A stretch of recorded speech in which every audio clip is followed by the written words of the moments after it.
Joe Rogan revealed a pretty interesting thought around the Disney Snow White disaster and called on Elon Musk and DOGE to investigate Disney because, well, many people believe that there may be some interesting funding going for a lot of these woke remakes. On top of that, there's a lot to talk about in terms of how can this company just keep losing hundreds of millions of dollars on every movie? There should be some sort of investigation. At least some people think so. Let's go to the clip here. Oh, it doesn't look real at all. Yeah, and then like they do all the work while she dances around being a leader or whatever. The script was straight from how the much start. did this cost? They should get DOGE to look into this movie. They spent $250 million making that movie. But imagine you spend $250 million and you get some young girl and you don't kind of talk to her about like, hey, don't get political. You're young. And I know you have opinions about things, but should be just about the movie. Well, it's just to defend Big Head Girl, let me tell you something. Big Head Girl. The message of the movie is to be that. That's Yes. the message that they wrote a script that's telling girls, I don't need nobody tells me I'm a 20-year-old girl, so obviously I should run my mouth all the time. That's the theme of the new Snow White. no, really? Yes. Now It's not the same story? No. So now they've put it all on her. Now they've failed. Here's what happened. She made the cardinal error of saying free Palestine on Twitter. So she could say all that men are bad and it's this and that. But once you do that, now they've put the entire weight of the failure upon her. Oh, it doesn't look real at all. I mean, there's a lot of reasons this movie failed that are not related to Rachel Zegler. But you see, Joe Rogan suggested that DOGE should investigate the makers of the box office flop Snow White. Imagine to blow $250 million on a movie that looked terrible. Don't forget the other $100 million in marketing. Zegler 23 has taken the brunt of the blame for the film, underperforming on its massive budget, grossing just $70 million domestically, and becoming one of the least liked films of all times on film review sites. She's also been dinged for her political opinions and was harshly criticized by the son of the producer of the movie for tweeting Free Palestine. See, nobody gave her any guff for saying half of America. Here's what's interesting. Nobody gave her any guff for saying men are bad or that half of the country should have bad things happen to them because they voted for Trump. She said those things. I'm not exaggerating. She said those exact things. I mean, the movie probably would have been fine. But then she did criticize Israel. And so suddenly even people inside the industry were criticizing her. So she managed to make everybody hate her, which is quite frankly a pretty amazing feat. If you notice a spin on it, they're putting it all on her. I mean, sure, she sucks, but she's very young. She didn't write that script. She and Rogan then waded into the issue that many have complained about regarding the film and the use of CGI for the Seven Dwarfs after complaints by actor Peter Dinklage. I don't think she made the no dwarfs decision. That was Sir Peter Dinklage, Metzger cracked. The pair put the scenes involving dwarves on Rogan's bid screen to watch how poor it was. Oh, wow, that does look bad. It doesn't even look real at all. Rogan then came up with the idea to fix the movie after hearing about a $250 million budget. Rogan did somewhat blame Zegler for letting politics interfere with it, with what should be a children's film. Imagine you spend $250 million, you get some young girl, nobody tells her to shut up. I think they did tell her to shut up. We know that people went to New York to tell her to stop being divisive on social media. We know this for a fact. I mean, now she's obviously very unlikable. So she could say that men are bad. And once you put that, on Tuesday, Zegler's West Side Story, co-star Ariana DeBose appeared to take aim at her on Instagram. She directly quoted Snow White producer Mark Platt's son Jonah, who recently slammed Zegler in a now deleted tirade. The now deleted post read, "Narcissism is not something to be coddled or encouraged." She soundtracked it to Beyonce's song Cozy, then turned off the comments. DeBose later insisted that she didn't mean to target Zegler, as she uploaded a statement to her Instagram story after the original post went viral. Oh no, she absolutely meant to target her. She absolutely positively meant to target her. There's no question about that. DeBose later insisted that she didn't mean to her. I'll post quotes all the time and thought this one was meaningful. She wrote, admitting, "We'll fully cop to the fact that I did not do any research on where the post came from, nor did I know the connection until it was pointed out to me.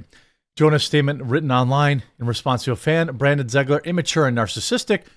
He did so in response to a fan comment, which referred to an article published by Variety that claimed Mark had flown to New York to speak to Zegler about her controversial pro-Palestine social media posts. The fan comment made reference to a Variety article about the dad addressing Zegler on pro-Palestine stance. Your dad, we already know what he said. The reboot hit theaters in late March. Zegler took to social media to gush over the production, ignoring the outside noise, sharing behind-the-scenes outtakes. She wrote an Instagram caption, "This movie was a life-changing experience that was held about 4 years of my career." Well, yeah, it was life-changing for you. You get paid regardless of how it does at the box office. Like, you get paid either way, right? That's just the reality of it. So when you're Rachel Zegler, you don't have to worry about how the film does. Now, sometimes bigger name stars, there's like back-end revenue to worry about, but she doesn't care. She doesn't care. $1 million, $2 million to her is to anybody's a ton of money. I became a real adult during the course of this film, learned hard lessons and did hard things, laughed, cried. Oh, I turned 21, lived across the ocean from my family, made new friends. I'm completely in love with this group of people I work with. Then why did you go out of your way to torpedo it? Why did you just keep the Free Palestine post away from the Snow White trailer? You knew better than that.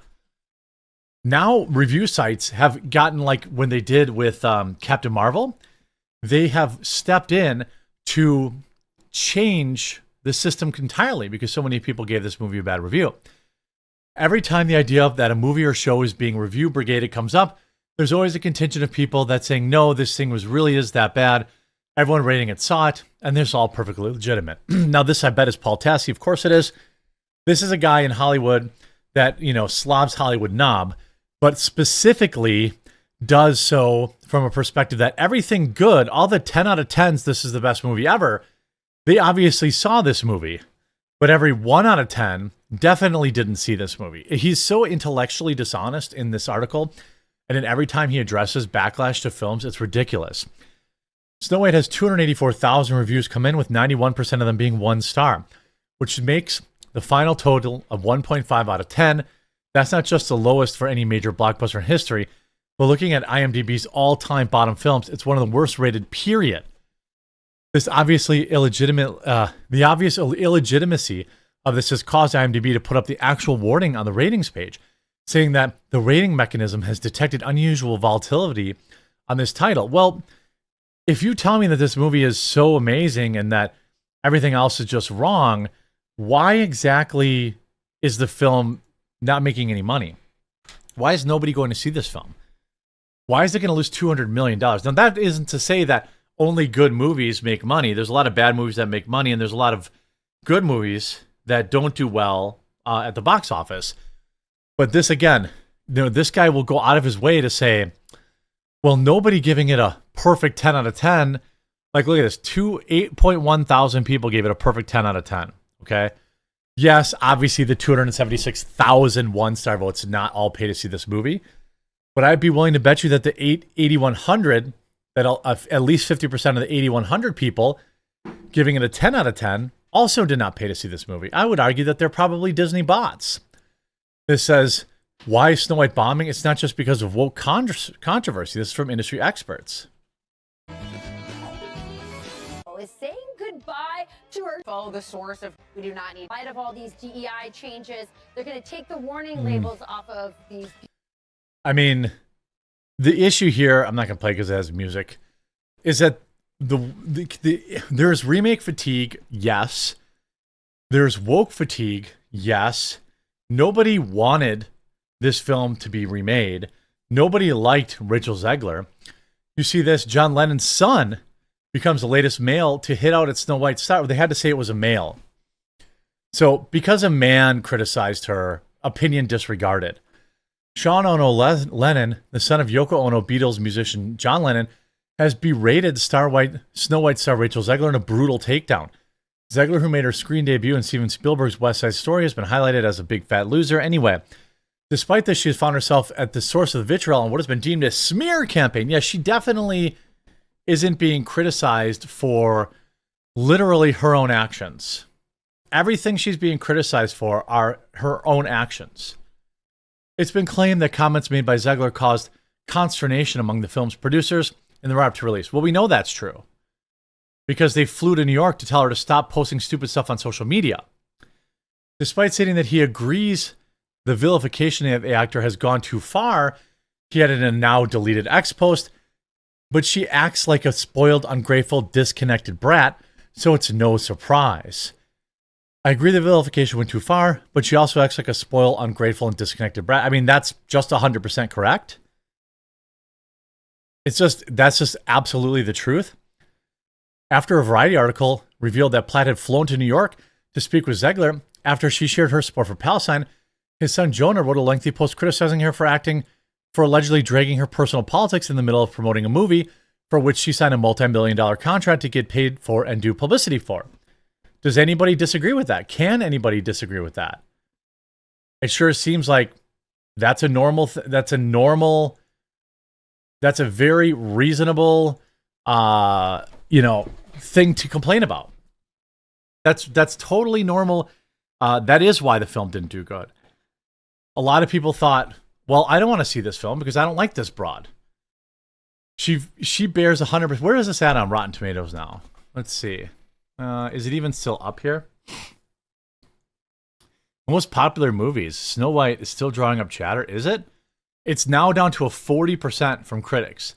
So it's not just people, Mino fans that didn't like this movie. It's critics. The movie sucked. Joe Rogan was right. I absolutely love it. Hope you enjoyed this video. If you did, make sure to leave a like on it. If you haven't yet, subscribe or follow down below. We'll talk to you again real soon.